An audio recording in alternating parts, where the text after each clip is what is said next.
Ang ating topic ngayon ay tinatanong ni Sam, ano daw ang fetish ko sa isang lalaki. So, yan ang ating pag-uusapan for today's video. Kung interesado kang malaman, please keep on watching para bago yan. Kung bago ka pa lang sa akin channel, please consider to like this video and subscribe my channel.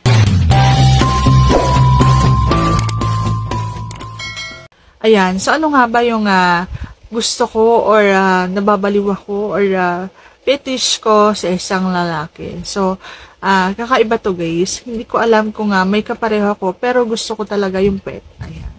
So, kapag maganda yung pet, medyo nahihiya ako dito kasi bakit naman kasi pet? Ayan. Pero gusto ko talaga yung mga naaakit ako kapag maganda yung pet, yung maganda yung pagkakurba. Pero kung halimbawa pag nakatalikod yung lalaki sa wala ng pet, so ayoko nun. So gusto ko yung matambok yung pet, yung kapag lumalakad ay kitang-kita mo parang ang sexy niya, parang ang sarap i-grab at tapos parang ang sarap paluin, yung mga ganon. Yung halimbawa na-imagine ko kasi kapag maganda yung pet, yung makurba yung pet, yung parang ang sarap niyang paluin habang may ginagawa kaming palakpakan. Ay, alam nyo, kakaiba talaga yung gusto ko yung kamay niya is may kalyo. Ayan.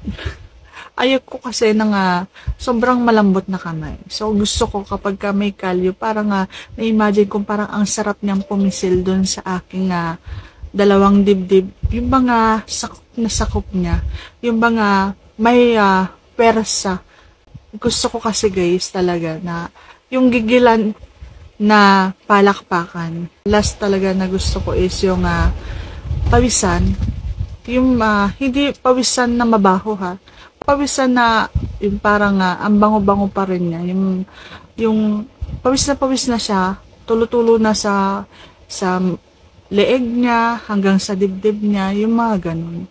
So parang ang sarap-sarap sa akin nun. So yun talaga yung fetish ko. Okay, so sana nasagot ko Sam ang iyong tanong, and if you like this video, please consider to like this video and subscribe my channel. Thank you for watching. See you on my next vlog.